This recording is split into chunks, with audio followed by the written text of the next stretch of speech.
Hi friends, welcome back to Tripartite tutorial. Good evening guys. This is Jagat. ଆଜି ଆମେ ପରିମିତିର ଅନୁଶୀଳନୀ 5 ବା ଚତୁର୍ଭୁଜର କ୍ଷେତ୍ରଫଳ ସମ୍ବନ୍ଧରେ ଆଜି ଆମେ ବେସିକ୍ କନସେପ୍ଟ ବା ଫଣ୍ଡାମେଣ୍ଟାଲ କ୍ଲାସ୍ ଆଜି କରିବୁ। ପିଲାମାନେ ପୂର୍ବରୁ ଆମ ଭିଡ଼ିଓ ଗୁଡ଼ିକ ଅପଲୋଡ଼ ହେଇଯାଇଛି। ସେଇ ଚତୁର୍ଭୁଜର ତାର ଯେଉଁ କ'ଣ ନା ଟ୍ରାପିଜିୟମ୍ ଆଉ ସାମାନ୍ତରୀୟ କ୍ଷେତ୍ର ହେଲା ଆଉ ଏଇଭଳିଆ ସବୁ ଜିନିଷ ଗୁଡ଼ା ଯେତିକି ସବୁ ଚତୁର୍ଭୁଜର ବେସିକ୍ ଜିନିଷ ଗୁଡ଼ା ସବୁ ଆମେ ଅପଲୋଡ଼ କରିଦେଇଛୁ। ତ ସେଇ ଚତୁର୍ଭୁଜ ବିଷୟରେ ଆମେ ପଢ଼ିବା। ଚତୁର୍ଭୁଜ ଓକେ, ତ ସେଇ ବିଷୟରେ ଆମେ ଫଣ୍ଡାମେଣ୍ଟାଲ କ୍ଲାସ୍ କରିବା। ତ ଏଇ କ୍ଲାସ୍ଟିକୁ ସମସ୍ତେ କରିବା ପାଇଁ ମୁଁ ଅନୁରୋଧ କରୁଛି। ତ ସମସ୍ତେ ଏଇ କ୍ଲାସ୍ଟି କଲେ ହିଁ ତୁମ ସମସ୍ତଙ୍କର ଡାଉଟ୍ଟା କ୍ଲିଅର୍ ହେଇପାରିବ, ଯାହାଫଳରେ ଆଗକୁ ଆମେ ଭଲ ଭଲ କ୍ୱେଶ୍ଚନ୍ର ଆନ୍ସର୍ ଦେଇପାରିବୁ ଏବଂ ସବୁ ସମସ୍ୟାର ସମାଧାନ ମଧ୍ୟ କରିଦେଇପାରିବୁ। ଏଇ କ୍ଲାସ୍ଟି ନ କଲେ କିଛି କରିପାରିବ ନା। ଆଉ ପିଲାମାନେ ଜଲ୍ଦି ଜଲ୍ଦି ଆମ ଚ୍ୟାନେଲ୍କୁ ସବସ୍କ୍ରାଇବ୍ କରିଦିଅ, ଯାହାଫଳରେ ଆମ ଚ୍ୟାନେଲ୍ ଆଗକୁ ଗଲେ ଆମେ ନୂଆ ନୂଆ ଭିଡ଼ିଓ ଅପଲୋଡ଼ କରିପାରିବୁ। ଏ କଥା ମୁଁ ପୂର୍ବରୁ ବି କହିଛି, ତ ଏବେ ବି ମୁଁ କହୁଛି। ତ ଦେଖ, ହଁ ଠିକ୍ ଅଛି। ଦେଖ ପିଲାମାନେ, ଆଜି କହିଲା ଆମେ ପଢ଼ିବା ଚତୁର୍ଭୁଜର କ୍ଷେତ୍ରଫଳ। ପିଲାମାନେ ଆଗେ ମୋତେ କୁହ, ଚତୁର୍ଭୁଜ କ'ଣ? ନା ଗୋଟେ ଚତୁର୍ଭୁଜ, ଚତୁର୍ଭୁଜ ମାନେ କ'ଣ? ନା ତ୍ରିଭୁଜ, ତ୍ରିଭୁଜ, ଭୁଜ ମାନେ କ'ଣ?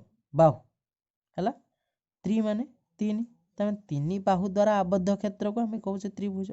ଏଟା ସେଟା। ଚତୁର୍ଭୁଜ କ'ଣ? ନା ଚତୁର ମାନେ ଚାରି ହେଲା, ଭୁଜ ମାନେ ବାହୁ, ଚାରି ବାହୁ ଦ୍ୱାରା ଆବଦ୍ଧ କ୍ଷେତ୍ରକୁ ଆମେ କିଛି କହିବା ନା ଚତୁର୍ଭୁଜ ବୋଲି କହିବା। ତ ଏ କଥାଟା ତମେ ଆଗରୁ ବି ଜାଣିଥିବ ପ୍ରାୟ, ଯଦି ନ ଜାଣିଛ ତେବେ ଏଇଠି ଜାଣିପାରିବ। ଓକେ, ତ ଆମେ ବାହାର କରିବା ଚତୁର୍ଭୁଜର କ୍ଷେତ୍ରଫଳ, ନାଇଁ କି ଏରିଆ ବାହାର କରିବା ହେଲା। ତ ଦେଖ କହିଲା ଚତୁର୍ଭୁଜର କ୍ଷେତ୍ରଫଳ କାହାକୁ କହିବା? ନା କ୍ଷେତ୍ରଫଳ କେମିତି ନିର୍ଣ୍ଣୟ କରାଯାଏ? ନା ପିଲାମାନେ ମୁଁ ତୁମକୁ ଆଗରୁ ବି କହିଛି, ଗୋଟେ ଚତୁର୍ଭୁଜ ମାନେ କ'ଣ? ଗୋଟେ ସାମାନ୍ତର କ୍ଷେତ୍ର ବି ଗୋଟେ ଚତୁର୍ଭୁଜ, ଗୋଟେ ଟ୍ରାପିଜିୟମ୍ ବି ଚତୁର୍ଭୁଜ ହେଲା। ଏଇଭଳିଆ ଯେତେ ସବୁ ଜିନିଷ ଅଛି ସେଗୁଡ଼ାକ ଆମେ ସବୁ କ'ଣ କହୁଛେ? ଚତୁର୍ଭୁଜ ବୋଲି କହୁଛେ ହେଲା, ଚାରି ବାହୁ ଦ୍ୱାରା ଆବଦ୍ଧ କ୍ଷେତ୍ର। ତ ପିଲାମାନେ ଆଗରୁ କହିଥିଲି ଗୋଟେ ଚତୁର୍ଭୁଜର ଯେତେଟା କର୍ଣ୍ଣ ହେବ ତ ସେତିକିଟା ତ୍ରିଭୁଜ ହେବ, ନାଇଁ? ସେତିକିଟା ତ୍ରିଭୁଜର କ୍ଷେତ୍ରଫଳ ଆସିଯିବ। ତ ଦେଖ, ମୁଁ ଏଇଠି ଗୋଟେ ଚିତ୍ର ଗୋଟେ କାଟୁଛି, ଚତୁର୍ଭୁଜ ମୁଁ ଏଇଠି ଗୋଟେ କାଟୁଛି। ଏଇଟା ଗୋଟେ ଚତୁର୍ଭୁଜ କାଟିନି ନା ନାହିଁ ହେଲା। ଏଇଟା ଗୋଟେ ଚତୁର୍ଭୁଜ, ଆନା ଦେଇ ଦେଉଛି ଏ, ଆନା ଦେଇ ଦେଉଛି ବି, ଆନା ଦେଇ ଦେଉଛି ସି, ଆନା ଦେଇ ଦେଉଛି ଡି। ତ ଏଇ ପିଲାମାନେ ଏଇ ଚତୁର୍ଭୁଜର ଦିଟା, ଗୋଟେ ଯଦି ମୁଁ ପିଲାମାନେ ଏଇଟା ଯଦି ଗୋଟେ କିସ କରିମି, ଚତୁର୍ଭୁଜର ଏଇଟା କ'ଣ କହନ୍ତି? କର୍ଣ୍ଣ କହନ୍ତି। ଏଇ ଗୋଟେ କର୍ଣ୍ଣ କାଟିଲା ପରେ ଇଏ ଗୋଟେ ଦେଖୁଛ ନା, ଇଏ ଗୋଟେ କିସ ହେଇଗଲା? ଆଗରୁ ବି କହିଛି, ଇଏ ଗୋଟେ ତ୍ରିଭୁଜ ହେଇଗଲା, ଇଏ ଗୋଟେ ତ୍ରିଭୁଜ ହେଇଗଲା, ଏହା ନା ନାହିଁ? ତ ଚତୁର୍ଭୁଜର ଆମର କ'ଣ ହେଇଯାଉଛି ନା ଦୁଇଟି ତ୍ରିଭୁଜ ହେଇଯାଉଛି, ନାଇଁ? ଗୋଟେ କର୍ଣ୍ଣ କାଟିଲା ବେଳକୁ ଦିଟା ତ୍ରିଭୁଜ ହେଇଯାଉଛି। ତ ଆଉ ଗୋଟେ କର୍ଣ୍ଣ କାଟିଦେନେ ଚାରିଟା ତ୍ରିଭୁଜ ହେଇଯିବ, ଇଏ ଗୋଟେ, ଇଏ ଗୋଟେ, ଇଏ ଗୋଟେ, ଇଏ ଗୋଟେ, ଟୋଟାଲ ଚାରିଟା ତ୍ରିଭୁଜ ହେଇଯିବ ନା ନାହିଁ? ସେ କଥାଟା କହିଛି। ଦେଖ, ଗୋଟେ କର୍ଣ୍ଣ ଦ୍ୱାରା ଚତୁର୍ଭୁଜଟି ଦୁଇଟି ତ୍ରିଭୁଜରେ ବିଭକ୍ତ ହୋଇଥାଏ ଏବଂ ସେଇ ଦୁଇଟି ତ୍ରିଭୁଜର କ୍ଷେତ୍ରଫଳ ଚତୁର୍ଭୁଜର କ୍ଷେତ୍ରଫଳ ସହ ସମାନ, ନାଇଁ? କିରେ ଗୋଟେ କର୍ଣ୍ଣ କାଟିଲା ପରେ ଦିଟା ତ୍ରିଭୁଜ ହେଇଯାଏ ହେଲା। ଏଇଟା ଯେଉଁ କର୍ଣ୍ଣଟା ଗୋଟେ କାଟିଦେନି, ତ ଦିଟା ତ୍ରିଭୁଜ ହେଇଗଲା, ଇଏ ଗୋଟେ ତ୍ରିଭୁଜ, ଇଏ ଗୋଟେ ତ୍ରିଭୁଜ ହେଲା, ଦିଟା ତ୍ରିଭୁଜ ହେଇଯାଏ। ତ ସେଇ ଦିଟା ତ୍ରିଭୁଜର କ୍ଷେତ୍ରଫଳ, ମାନେ ଏଇ ତ୍ରିଭୁଜର କ୍ଷେତ୍ରଫଳ ଆଉ ଏଇ ତ୍ରିଭୁଜର କ୍ଷେତ୍ରଫଳ, ଦିଟା ତ୍ରିଭୁଜର କ୍ଷେତ୍ରଫଳକୁ ମିଶାଇ ଦେଲେ, ସମଷ୍ଟି ମାନେ କ'ଣ? ମିଶାଇ ଦେବା। ସେ ଦିଟା ତ୍ରିଭୁଜର କ୍ଷେତ୍ରଫଳକୁ ଯଦି ମିଶାଇ ଦେବା, ଆମକୁ ଚତୁର୍ଭୁଜର କ୍ଷେତ୍ରଫଳଟା ମିଳିଯିବ। ଓକେ, ତ ମୁଁ ଭାବୁଛି ଏଇ ଜିନିଷଟା ଭଲ ଭାବେ ବୁଝିପାରିଥିବ। ତ ଦେଖ, ଏବେ ଆମେ ଚତୁର୍ଭୁଜର କ୍ଷେତ୍ରଫଳ ନିର୍ଣ୍ଣୟ କରିବା ପାଇଁ ତାର ବିଭିନ୍ନ ପ୍ରକାର ସବୁ ଜିନିଷ ଗୁଡ଼ାକ ଆମେ ଦେଖିବା। ଗୋଟେ ଚତୁର୍ଭୁଜ କାଟିବା। ଓକେ, ଗୋଟେ ଚତୁର୍ଭୁଜ ପ୍ରଥମେ ଆଗେ କାଟିଦେବା, ଗୋଟେ ଚତୁର୍ଭୁଜ ହେଲା। ଏଇଟା ଗୋଟେ ଚତୁର୍ଭୁଜ ମୁଁ କାଟିଦେବି ହେଲା। ଚତୁର୍ଭୁଜଟା ତମର ଟ୍ରାପିଜିୟମ୍ ହେଇପାରେ ବା ସାମାନ୍ତରୀୟ କ୍ଷେତ୍ର ବି ହେଇଥାଇପାରେ ବା ଆୟତଚିତ୍ର ବି ହେଇଥାଇପାରେ, ଏ ବି ସି ଡି। ଓକେ, ବର୍ତ୍ତମାନ ମୁଁ ଏଇ ଚତୁର୍ଭୁଜର ତା ନାଁ ଦେଇଦେନି ए बी सी डी कहला चतुर्भुजर गोटे कर्ण देइथिबो ओके तो गोटे कर्ण देइछि अच्छा गोटे कर्ण देइछि माने पिला माने तमर एटी कोन हे गला ना दीटा त्रिभुज हे गला ये गोटे त्रिभुज आ गोटे त्रिभुज हे गला हला अच्छा तो मु एटी पिला माने लिखि परिमि ना चतुर्भुजर गोटे कर्ण देइछि तने लिखि परिमि ए बी सी डी चतुर्भुजर ए बी सी डी चतुर्भुजर एसी होची कर्ण ना बीडी होची कर्ण सॉरी बीडी कौन ए बीडीटा होची तमरा कर्ण ओके तो देखो ये जो बीडी हेला कर्ण तो पिला माने मु एथरो पूर्व कथाटा को वर्णित करिकि बर्तमान मु कहि परिबि ना एटी एबीसीडी चतुर्भुजर क्षेत्रफल किस हे जीवो ना नहीं एबीसीडी चतुर्भुजर क्षेत्रफल त्रिभुज ए बी डी आउट होची त्रिभुज बी सी डी ओके तो त्रिभुज ए बी डी रो क्षेत्रफल युक्त त्रिभुज बी सी डी रो क्षेत्रफल या ना नहीं हला बुझी बुझी अच्छा देखो आउ कौन कहला वो सही कर्ण प्रति माने एई कर्णटा प्रति विपरीत कौणिक बिंदु अच्छा ए जो एई कर्णटा ऊपर विपरीत कौणिक बिंदु माने कौणिक माने कोणरू आसीथिबा जो बिंदुटा एई कोणर एई बिंदुटा अछि एई कोणर एई बिंदुटा अछि यार विपरीत ये आर विपरीत भी ये ही पारे ये गोटे विपरीत कोण ये गोटे भी विपरीत कोण हला अंकित लंब द्वय हला अच्छा एउटु गोटे लंब अंकन हेछि ये गोटे लंब अंकन हेछि तो ये भी गोटे लंब अंकन हेछि हला एटा होछि लंब अंकन आना दे दियो ई दे दियो आना दे दियो एफ दे दियो ओके अच्छा आर ना दे दियो P1 आना दे दियो P2 ओके तो देखो कौन कहला तने अंकित कर्ण दे दीछि ओके तो देखो एबे हमें बाहर करिबा केमिति अंकित लंब द्वय देइछि तो हमें केमिति बाहर करिया देखो तो देखो त्रिभुज एबीडी रो क्षेत्रफल अच्छा पिला माने त्रिभुज एबीडी रो क्षेत्रफल सूत्र किस हाफ भूमि इनटू उच्चता तो हाफ भूमि एटार भूमि केटा एबीडी हे जीवो या ना नहीं बीडी इनटू उच्चता केते एटा तार उच्चता तने ए ई लिखि परिम ना नहीं अच्छा प्लस आरटा सेरन हाफ इनटू से बीडी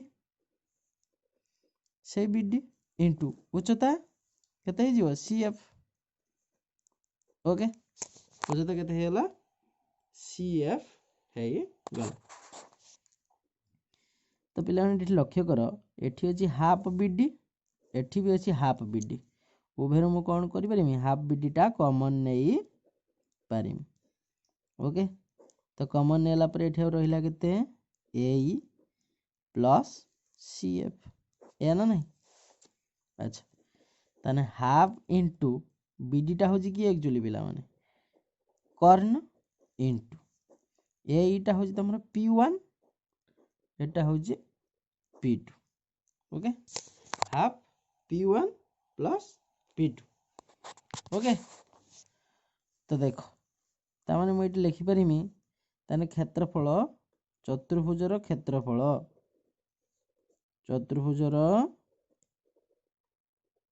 क्षेत्रफल हाफ इनटू कर्ण जहाँ भी देइछि तमर ओके हाफ इनटू कर्ण इनटू लंब द्वयर समष्टि लंब द्वयर दैर्घ्यर समष्टि ओके ये थिला तमरा गोटे सूत्र ओके ये थिला तमरा गोटे सूत्र तो पिला माने एई जो सूत्रटा थिला तो आकी बेस करके हमें गोटे अंक भी दे परिया ना दे परिया तो देखो आकी बेस करी गोटे अंक करिवा क्वेश्चन गोटे कहिबा आके बेस कर गोटे क्वेश्चन आमे करियो।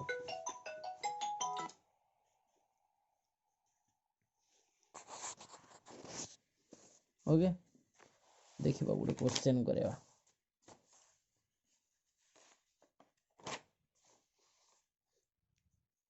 अच्छा एक नंबर ए कौन कहला देखियो। एक नंबर ए कहिछि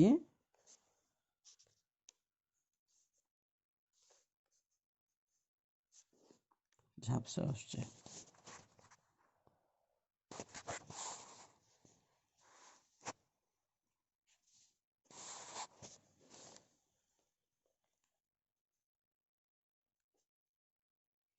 कहला गोटे चतुर्भुजर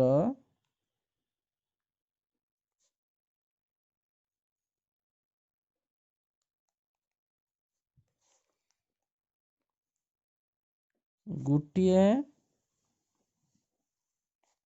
कर्ण 25 मीटर एवं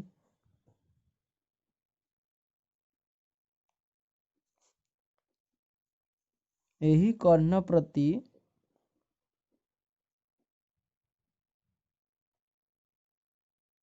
विपरीत कौणिक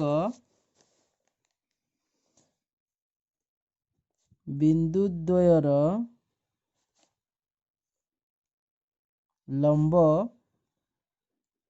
13 सेंटीमीटर और 11 सेंटीमीटर हेले चतुर्भुजर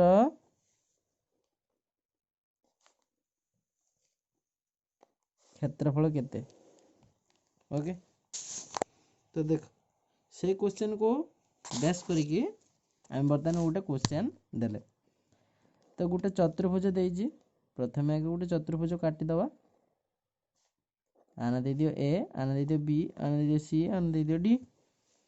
गोटे कर्ण देइछि 25 तो मन कर एई कर्णटा देइछि केते 25 एही कर्ण प्रति विपरीत कौणिक बिंदु लंब द्वय देइछि गोटे देइछि 13 आउट देइछि 11 तो क्षेत्रफल मागिछि पे डायरेक्ट क्षेत्रफल सूत्र पके दवा।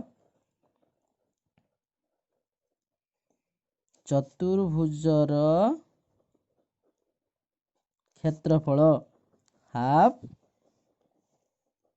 इंटू कर्ण इंटू ये मुझे लिखी दूसरी डायरेक्ट P1 प्लस P2 है ना बा तुम मैंने जब लिख half into H into P1 plus P2 ये लिखि दियो half H. Okay better easy बाहर जो एते किए लिखुची हाफ इंटू 25 इंटू P1 हूँ 13 प्लस 11 हाफ इंटू 25 इंटू 24 एठी कर देने 12 25 रो 12 गुणिया 25 10 250 ये हूँ 50 300 ओके 300 एटा किस सेंटीमीटर स्क्वायर है कहीं क्षेत्रफल को सेंटीमीटर वर्ग एकक रे मपा जाए है सेंटीमीटर स्क्वायर बा वर्ग एकक भी वर्ग सेंटीमीटर भी लिखि पार। ओके तो देखो एबे हमें नेक्स्ट करवा बी बीटा कौन कहला कहला उत्तल हुई नथिबा उत्तल हुई नथिबा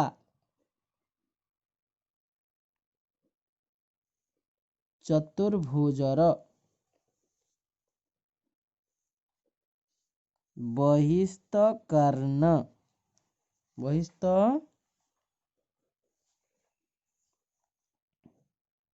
कर्णर दैर्घ्य व एथिप्रति विपरीत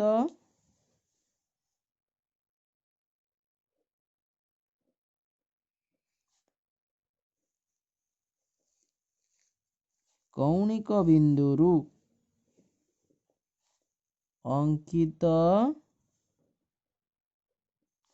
लंबद्वय P1 P2 ଦତ୍ତ ଥିଲେ ଆମେ କେମିତି ଚତୁର୍ଭୁଜର କ୍ଷେତ୍ରଫଳ ବାହାର କରି ପାରିବା। ଆଚ୍ଛା ପିଲାମାନେ ସେ କହିଛି ଉତ୍ତଳ ହେଇଥିବ ନାହିଁ। ଉତ୍ତଳ ହେଇନଥିବ ମାନେ ଚତୁର୍ଭୁଜଟା ନିଶ୍ଚୟ କ'ଣ ଥିବ ନା ଫମ୍ପା ଥିବ ନୁହେଁ କି ବା ନିଦା ଥିବ, ଏହା ହେଇଥିବ ନା ନାହିଁ। ଏଇସବୁ ଜିନିଷ କ୍ଷେତ୍ରରେ ଉତ୍ତଳ ହେଇନଥାଏ ହେଲା। ଉତ୍ତଳ କେତେବେଳେ ହେଇଥାଏ? ଯଦି ଆବଦ୍ଧ କ୍ଷେତ୍ରଟିଏ ହେଇଥାଏ ତ ସେତେବେଳେ ଆମର ଉତ୍ତଳ ହେଇଥିବ। ଆଉ କର୍ଣ୍ଣଦ୍ୱୟ ଯଦି ପରସ୍ପରକୁ ଛେଦ କରୁଥାଏ ତାହେଲେ ଆମେ କହିପାରିବା ସେ ଚତୁର୍ଭୁଜଟି ସେତେବେଳେ ଉତ୍ତଳ ବୋଲି ହେଲା। ତ ବର୍ତ୍ତମାନ ଆମେ ତାକୁ ଉତ୍ତଳ ହେଇନଥିବ ନା। ଉତ୍ତଳ ହେଇନଥିବ ମାନେ ଚତୁର୍ଭୁଜର ବହିସ୍ଥ କର୍ଣ୍ଣ। ଆଚ୍ଛା ଚତୁର୍ଭୁଜଟା ବାହାରକୁ ପଳେଇ ଆଇଛି। ଆଚ୍ଛା ଗୋଟେ ଚତୁର୍ଭୁଜ ଅଛି, ଏଇଭଳିଆ ଗୋଟେ ଚତୁର୍ଭୁଜ ଅଛି ହେଲା। ଚତୁର୍ଭୁଜ ଅଛି ସିନା କିନ୍ତୁ ତା ଦୁଇଟା ବାହୁ କିଛି ହେଇଛି ନା ତାକୁ ମାରିକି ପୁରା କେମ୍ପା କରିଦେଇଛନ୍ତି, ବୁଝିହେଉଛି। ମାନେ ସେ ଟୁଲା ହେଇଯାଇଛି ଜିନିଷଟା, ମୋଟାମୋଟି ରୂପେ କିସ ହେଇଯାଇଛି ନା ଟୁଲା ହେଇଯାଇଛି। ଓକେ, କିସ ହେଇଯାଇଛି? ମୋଟାମୋଟି ରୂପେ ଟୁଲା ହେଇଯାଇଛି। ମାନେ ଏଇଭଳିଆ ଥିଲା ଜିନିଷଟା, ଏଇଭଳିଆ ଥିଲା ହେଲା। ସେ ବର୍ତ୍ତମାନ ଏଇଭଳିଆ କ'ଣ ହେଇଛି ନା ଭିତରକୁ ପଶିଯାଇଛି। ଏଇ ଜାଗାଟା ବର୍ତ୍ତମାନ ନାହିଁ ହେଲା। ଆଚ୍ଛା ତାର ଯେଉଁ ଥାଏ ପିଲାମାନେ ଏଇଟା କିସ ତାର କର୍ଣ୍ଣ, ଏଇ କର୍ଣ୍ଣଟା ତାର ଭିତରେ ତ ତାର ରହିଲା କିନ୍ତୁ ଆର କର୍ଣ୍ଣଟା କିସ ହେଇଛି ବାହାରକୁ ଏଇରକମ ପଳେଇ ଆଇଛି। ମାନେ ଏଇ କର୍ଣ୍ଣଟା ଦେଖ ବର୍ତ୍ତମାନ ଟୁଲା ହେଇଯାଇଛି ହେଲା। ଏଇଟା ହେଉଛି ତାର କର୍ଣ୍ଣ, ବହିସ୍ଥ କର୍ଣ୍ଣ ଏଇଟା। ଓକେ, ଏଇଟା ହେଉଛି ତାର ବହିସ୍ଥ କର୍ଣ୍ଣ। ଓକେ, ତ ଦେଖ ଆ ନାଁ ଦେଇଦିଅ, এইটা ନାଁ ଦେଇଦିଅ ଏ, এইটা ନାଁ ଦେଇଦିଅ ବି, এইটা ନାଁ ଦେଇଦିଅ ସି, এইটা ନାଁ ଦେଇଦିଅ ଡି ହେଲା। এইଟା ହେଉଛି ତାର, এইଟା ନାଁ ହେଉଛି ଇ, এইଟା ନାଁ ହେଉଛି ଏଫ୍ ହେଲା। ଇଏ ହେଉଛି ତାର କ'ଣ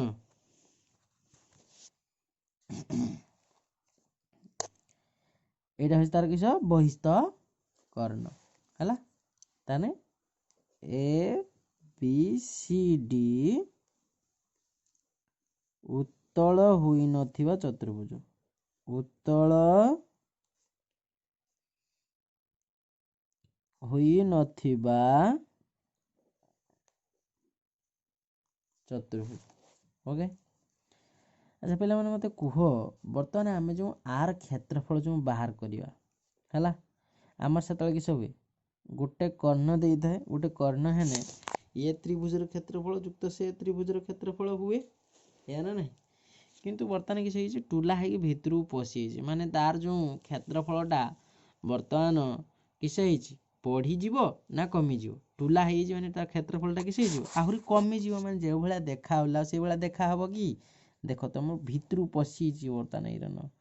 ତାହେଲେ ଏଇ ଜାଗାଟା ଏତିକି ଜାଗା ସେ ମାଡ଼ି ବସିଥାନ୍ତା, ଏଇରନ ଦେଖ ଏଇଭଳିଆ ସେ ଜାଗାଟା ମାଡ଼ି ବସିଥାନ୍ତା ହେଲା। କିନ୍ତୁ ସେ ବର୍ତ୍ତମାନ ଆଉ କ'ଣ ହେଇଛି ନା ଭିତରକୁ ପଶିଯାଇଛି। ଅର୍ଥାତ୍ ଚତୁର୍ଭୁଜର କ୍ଷେତ୍ରଫଳଟା କିସ ହେଇଯିବ ନା ଟୁଲା ହେଇଯାଇଛି। ମାନେ ବର୍ତ୍ତମାନ ଫେଡ଼ିଯିବ, ଏହା ନା ନାହିଁ।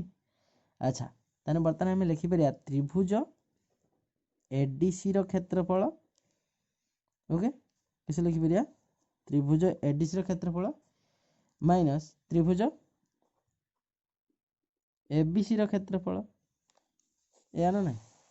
ଆଚ୍ଛା এটা যেন সেই half AC, half AC into DF, half AC into DF এই কর্ণ না, এই কর্ণ ইন্টু ডিএফ তা উচ্চতাটা এইটা না ହେଲା, উচ্চতা এইটা মাইনস হাফ সেই এসি ହେଲା ইন্টু কিস না তার কিস বি, তা উচ্চতা কি বি, এটা হচ্ছে তা উচ্চতা বি ହେଲା। আচ্ছা ପିଲାମାନେ ତା ଉଲ୍ଟା ନିଆ ହେଉଛି ହେଲା।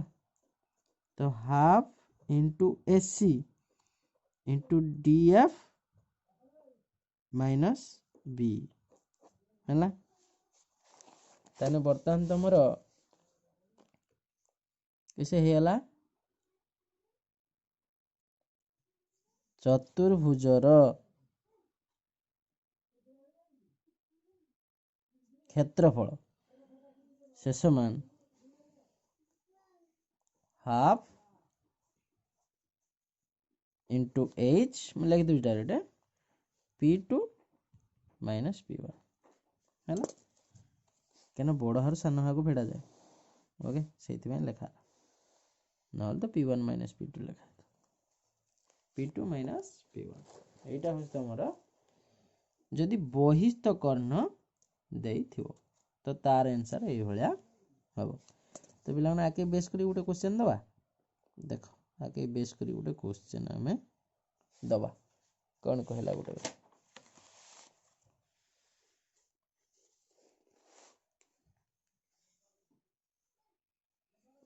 कहला बहिस्थ कर्ण विशिष्ट गोटे चतुर्भुजर कर्णर दैर्घ्य 36 और कर्ण प्रति विपरीत कोणीय बिंदु अंकित लंब द्वयर दैर्घ्य 24 सेमी और 16 सेमी हेले चतुर्भुजर क्षेत्रफल केते ताने किस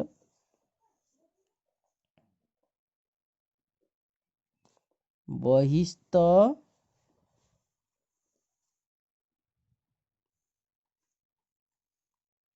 कर्ण विशिष्ट गोटे चतुर्भुजर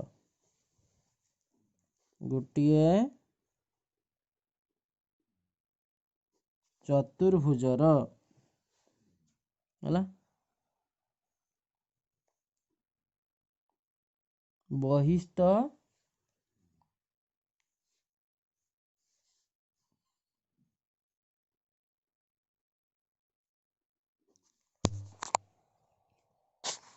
कर्णर दैर्घ्य बहिस्थ कर्णर दैर्घ्य 36 सेमी एवं कर्ण प्रति विपरीत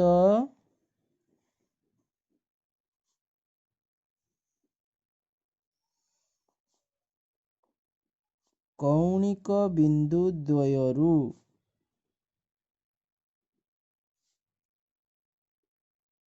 अंकित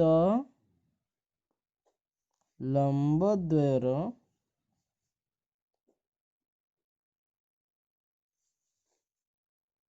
कर्ण प्रति विपरीत कौणित लंब द्वयर दैर्घ्य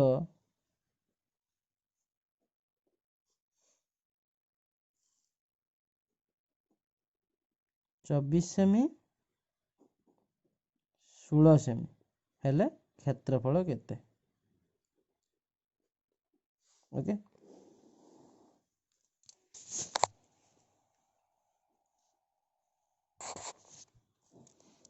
ताने बहिस्थ कर्ण विशिष्ट गोटे चतुर्भुज देछि ता माने बर्तमान चतुर्भुजटा किसे ହେଇଛି ना केम्पा ହେଇଛି माने तार जो येटा क्षेत्रफलटा बर्तमान कमी ହେଇଛି तो एटा होची तार कर्ण माने एटा तार बाहर को रही ता कर्णटा एटा तार होची उच्चता ये भी होची आर उच्चता आना दे दियो ए आना बी आना सी आना डी आना दे दियो ई आना दे दियो एफ ओके तो बहिस्थ कर्ण विशिष्ट गोटे चतुर्भुजर बहिस्थ कर्ण दैर्घ्य 36 देजी बिंदु द्वय 24 16 बड़टा 24 एटा होची 16 अच्छा क्षेत्रफल केते ताने हम डायरेक्ट पकेदवा चतुर्भुजर क्षेत्रफल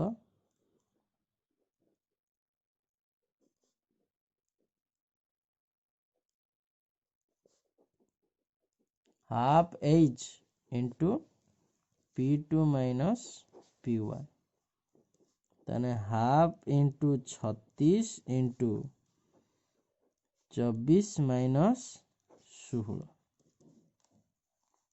हाफ इंटू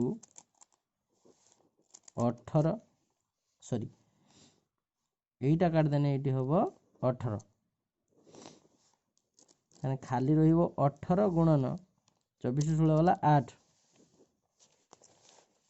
8 64 4 ନେଲା 6 8 8 6 14 144 सेंटीमीटर स्क्वायर माने वर्ग एकक okay this is your answer okay बुझीला तो पिला माने आज का पई एती क्लास थाओ तो नेक्स्ट टाइम देखिबा काली ओके वीडियो बहुत लॉन्ग हेउजी सेति पई आज पई एती थाओ नेक्स्ट देखा okay friends bye good night subscribe कर दिया मेरे चैनल।